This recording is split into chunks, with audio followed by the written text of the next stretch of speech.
Good morning. Below are the day's news topics presented as a listener-friendly script, with each topic summarized in 3 to 4 lines in English. Topic 1. Escalating Middle East tensions and energy shock.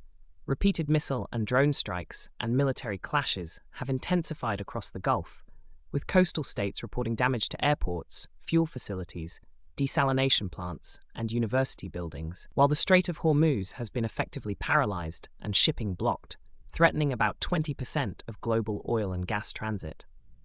Kuwait has cut crude output because of tanker transit disruptions, and Iraq says storage limits forced production down from about 4.3 to 1.3 million barrels per day. Tanking throughput and storage congestion have led producers to trim output. Energy markets reacted sharply. WTI and Brent jumped into the low to mid-$90.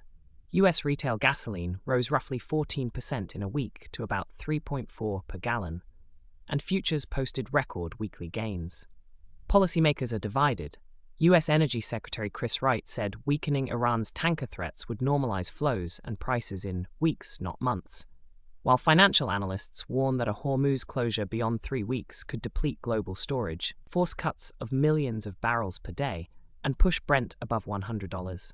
LNG and broader gas supplies, including outages reported in Qatar, and regional political uncertainty after the Iranian leadership succession add further risk, and debate continues about military action versus strategic petroleum reserve use.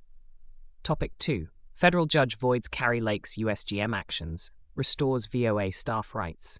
U.S. District Judge Royce C. Lamberth ruled that Kari Lake unlawfully operated the U.S. Agency for Global Media from July 31st to November 19, 2025, finding her tenure violated the Federal Vacancies Reform Act and the Appointments Clause, and declared measures she took during that period void.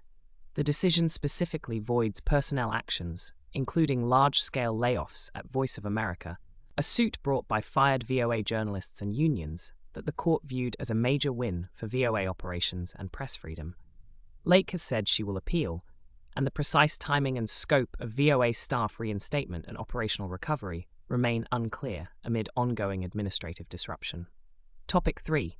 OpenAI hardware lead resigns over Pentagon cloud deal.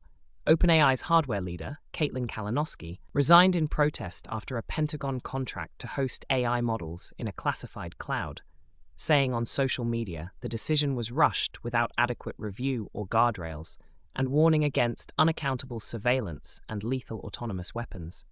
OpenAI responded that it had added safety measures excluding domestic surveillance and autonomous weapons from allowed uses, and committed to continued discussions. Kalinowski, who joined OpenAI after leading AR hardware at Meta, framed her departure around ethical limits on defense deployments. Reuters later adjusted her title to hardware leader in reporting. Topic 4. Morgan Stanley layoffs tied to AI adoption, insiders say.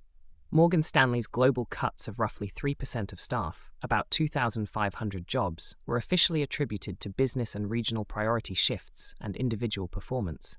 But internal sources say the primary driver is AI adoption, automating back-office and support roles across investment banking, trading, and wealth management. Insiders report large ChatGPT-based AI programs now operating in wealth management, while critics note the bank's strong recent results make the performance rationale less convincing. The move mirrors a broader industry trend. Companies such as Block have publicly trimmed staff citing AI, and raises concerns about worker losses of health benefits and retirement funding. Topic 5. Industrial policy moves and PE deals in tech supply chains.